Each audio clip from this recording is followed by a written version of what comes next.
A complex number is I, which is square root of -1. But when we define a complex number, we usually write z equals to x plus iy. Remember, this I is not a vector because we usually write I as a direction east, which we underline. This I is known as a complex number and it is square root of -1. And a complex number, the full definition of a complex number, is made up of a real number, which is, this is known as the real part, and this portion iy, this is known as the imaginary part. Now what we need to do over here is to express this complex number as a modulus argument form. The modulus argument form of a complex number z is the modulus of z, which we write r, cos argument, which is the theta, plus I sine argument. Let's do an example. So suppose we have a complex number z equals to 1 plus I. It's a very basic complex number where the value of x is 1 and the value of y, which is the coefficient of I, is also 1. First of all, you have to understand and remember the formula for the modulus. The modulus of the complex number is square root of x squared plus y squared, which we call r. So this is going to be r equals to square root of 1 square plus 1 square, which is square root of 2. The next thing is the argument. Now, for finding out the argument, it is a good idea to actually draw it in the Argand diagram. But generally speaking, this is how you find the angle. Tan theta equals to y divided by x. And this theta is the argument, written as argument of z, which is theta, and r equals to modulus of z. These are the notations that we use. So the first thing we have to do is see what it looks like in the Argand diagram. The y-axis is the imaginary axis and the x-axis is the real axis. So x is 1, y is 1, and the point that we have is this 1 1, and the complex number is a line from the origin to that point. So you got our complex number, and the argument is the angle it makes with the positive real axis. So that means this is the argument. If this is the axis, real axis, the argument is either from 0 to pi or 0 to minus pi. That's how it works. Let's calculate this. So this is going to be tan theta. So opposite is 1 and adjacent is also 1. So that means theta equals to tan inverse of 1, which is pi by 4, always in radian. So this is pi by 4. So the argument of z is equals to theta, which is pi by 4. So since we know both the argument and the modulus, so we can write in the argument modulus form. So z equals to modulus square root 2 argument plus I sine argument.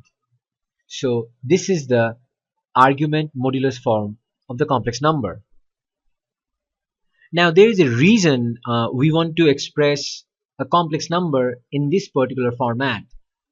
The complex number is x plus iy, and we have expressed it in the format of r cos theta plus I sine theta, which is known as the argument modulus form or the modulus argument form. The reason we do this is once in the form of r cos theta plus I sine theta, we have a rule known as the Euler's relation. Euler's relation. Euler is the name of a famous mathematician. His full name is Leonhard Euler. As a matter of fact, he's the person who named square root of -1 as I. So Euler's relation states that e to the power I theta is equal to cos theta plus I sin theta. That means we can actually define the complex number by a third form, by an exponential form. That means z equals to r e to the power I theta. So now from the original complex number, we have two new versions. One is the modulus argument form, which is extremely important, and another simpler version of the modulus argument form known as the Euler's relation. This really comes in handy when we do some basic calculation. For example, if you want to multiply two complex number, suppose z1 equals to 2 cos pi by 2 plus I sin pi by 2 and z2 equals to 3 cos pi by 6 plus I sin pi by 6. Now suppose you want to multiply this. First of all, if you want to write z1 times z2, the multiplication of this form is quite tough. So what we can do is we can write this as the Euler's relation. So it would be 2 e to the power I, argument is pi by 2 here, pi by 2 multiplied by 3 e to the power I, argument is pi by 6. So we can multiply 2 3s are 6, e to the power, this would be added by the indices rule. So I pi by 2 plus I pi by 6. So we can write e to the power I pi by 2 plus pi by 6. And using a calculator, we can actually write this down. So what would happen is z1 into z2 equals to 6. 6 is the value of r. Cos, argument is pi by 2 plus pi by 6 plus I sin, argument is pi by 2 plus pi by 6. The same thing can be done by division. So if you want to divide it, if you want to find z1 by z2, it would be 2 e to the power I pi by 2 divided by 3 e to the power I pi by 6. So it turns out to be z1 by z2 equals to 2 e to the power I pi by 2 divided by 3 e to the power I pi by 6. It turns out to be 2 by 3 e to the power I pi by 2 subtract I pi by 6, and we can write down the answer as z1 by z2 equals to 2 by 3 is the value of r, and cos pi by 2 minus pi by 6 plus I sin pi by 2 minus pi by 6. The first one is, if you have modulus of two complex numbers multiplied together, it is the same as the individual modulus multiplied together. The next one is, if you have the modulus of two complex number divided, it is the same as the individual modulus divided. So the same is true for argument. If you have the argument of two complex number multiplied together, it is the same as, a little bit like logarithm, the individual arguments added together. And finally, if you have the argument of two complex number divided, it is the same as the argument of two complex number subtracted. These four rules will help you to simplify. Of course, we can use the Euler's relation and show it directly, or we can simply use this rule. That means, suppose you have a complex number like this. z1 equals to r1 cos theta 1, which is the argument, plus I sin theta 1, and we have z2 r2 cos theta 2 plus I sine theta 2. Then if you want to do z1 into z2, so we are basically multiplying this two.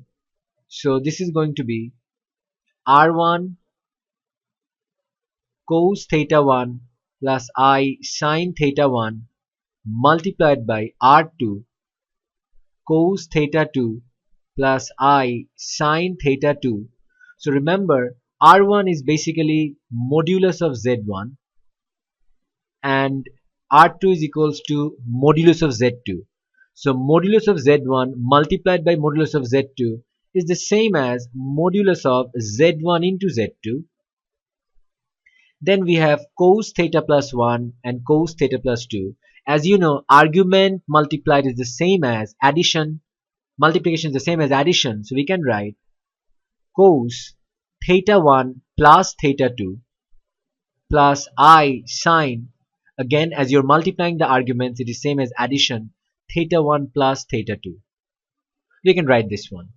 Similarly, if you have z1 divided by z2, that means you have r1 cos theta 1 plus I sine theta 1 divided by r2 cos theta 2 plus I sine theta 2. Then we can write r1 is again modulus of z1 and r2 is modulus of z2. So we can just write it as z1 divided by z2 complete modulus cos theta 1 minus theta 2 plus I sine theta 1 minus theta 2. That means when we do division, it means subtract. When we do addition, when we do multiplication, it means add. So that's the rule we can directly use from multiplying and dividing the arguments.